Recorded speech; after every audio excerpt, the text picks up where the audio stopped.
দেশের বাড়ি কোথায় আপনার? চাঁদপুর। চাঁদপুরে থাকেন? চাঁদপুরের মেয়ে আপনি? হ্যাঁ। পরিবারে আছে কে কে আপনার? আম্মু আছে আর একটা ছোট ভাই আছে আর আমি আছি। সম্মানিত সুপ্রিয় দর্শক শ্রোতা, দেশ ও প্রবাস থেকে যারা আমাদের সাথে সংযুক্ত আছেন সবাইকে জানাই আন্তরিক প্রীতি ও শুভেচ্ছা।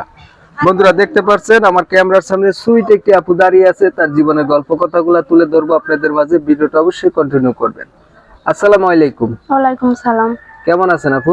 ভালো আছি ভাইয়া। ভালো আছেন? হুম। ভালো আছেন, ভালো থাকবেন, ভালো থাকাই কামনা করছি। তবে শুনতে যাচ্ছিলাম, এই যে আজকে ক্যামেরার সামনে আসছেন, কেন আসছেন বলেন? আসছি ভাই অনেক কষ্ট করে, কখনো আমি প্রতিবেদনের সামনে আসি নাই। এই আমি কষ্ট করে প্রতিবেদনে আসছি। চাইতেছেনটা কি? চাইতেছি একটা মনের মানুষ যে আমার পাশে থাকবে, যে আমাকে হেল্প সহযোগিতা করতে পারবে। একটা মনের মানুষ চাইতেছেন যে আপনার পাশে থাকবে, আপনাকে হেল্প সহযোগিতা করবে, এমন মনের মানুষ কি আপনার নাই? না, আমার মনের মানুষ নেই।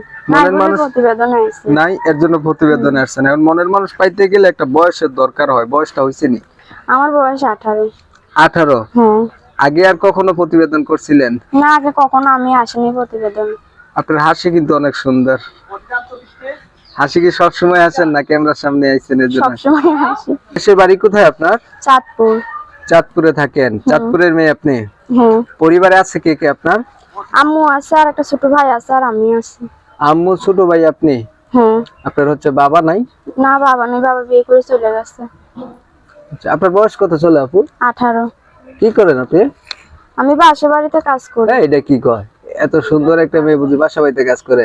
কি করবো ভাই, কষ্ট করে করা লাগে। বাসা বাড়িতে কাজ করলে আপনার চেহারা ছবি আরো নষ্ট হয়ে যেত না? নষ্ট হলে আর কি করবো, কাজ করি তো খাইতে হবে। দর্শক দেখতে পাচ্ছেন, এই সুইট কিউট আপুটি নাকি বাসা বাড়িতে কাজ করে। এখন সে প্রতিবেদনে এসে চাইতেছে যাতে বাসা বাড়িতে কাজ করতে না হয়। মনের মতো একটা মানুষ, তাই না? হ্যাঁ। লেখাপড়া কিছু করছিলেন আপু? না, বেশি করতে পারিনি, অল্প ছোট বয়সে বাবা ফেলাই তুই চলে গেছে, তো অনেক কাজের জন্য পড়ালেখা করতে পারিনি। তাহলে পরিবারে আপনি আছেন, আপনার মা আছে আর ছোট ভাই আছে। ছোট ভাই, 3 জনের সদস্য সংখ্যা আপনাদের পরিবারে 3 জন থাকেন।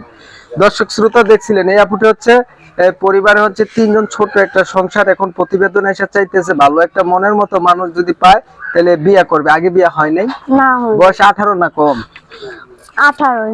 আচ্ছা, ধরেন একটা মনের মতো মানুষ পাইলেন, আপনার দায়িত্ব নিল, আপনার পাশে রইলো। এখন আপনার তো বিয়ে হয় নাই না? এখন মানুষটা যদি বিবাহিত কেউ হয়? বিবাহিত হলেও কিছু হবে না, যদি আমার পাশে থাকে, আমাকে হেল্প করতে পারে, আমি যে আমার চাইবো আমি তারই হবে। তো বিবাহিত মানুষের কাছে বিয়েটা কেড়ে বলবেন আমি না বিয়ে হয় নাই? তখন কি করবো ভাই, যে আমার পাশে থাকবে, যে আমাকে হেল্প সহযোগিতা করবে, তার কাছে তোমার যাওয়া দরকার। মানে আপনার হচ্ছে ভালো মানুষ হইলেই হবে, যে আপনার পাশে থাকবে, খেয়াল রাখবে, হেল্প সহযোগিতা করবে। বয়স কোনো ব্যাপার নাই তো? ওইটাই। হ্যাঁ, নাম্বার ওইটাই, ওই নাম্বার দিয়ে আমি ইমো চালাই। ওই ভিডিওতে যে নাম্বার দিছেন এটাতে ইমো চালান? আচ্ছা, এখন ধরুন কোন প্রবাসী ভাইরা আপনার সাথে যোগাযোগ করলো, এখন মানুষটা হচ্ছে সহজে তার দেশে আসবে না, এই 2-4-6 মাস, 1 বছর 2 বছর সময় চাইলো, আপনি কি তার জন্য অপেক্ষা করবেন না? না, আমি অপেক্ষা করতে পারবো। পারবেন না অপেক্ষা করতে? প্রিয় দর্শক শ্রোতা দেখছিলেন, এই সুইট আপুটা, এই একটু ক্যামেরার দিকে তাকান। এই সুইট আপুটা হচ্ছে একটা মনের মতো মানুষ চাচ্ছে। বয়স যেমন হোক ব্যাপার না, যারা ওনারা একটু অপেক্ষা করতে বলবেন সে অপেক্ষাও করতে পারবে। আমি হচ্ছে এই আপুটির নাম্বারটা ভিডিওর স্ক্রিনে দিয়ে রাখবো, আপনারা অবশ্যই কল দিবেন। আর যদি ভিডিওটা ভালো লেগে থাকে একটু বেশি বেশি শেয়ার কইরা দিবেন, এই আপুটির একটু ভাইরাল কইরা দিবেন। আর কিছু বলবেন নি? না।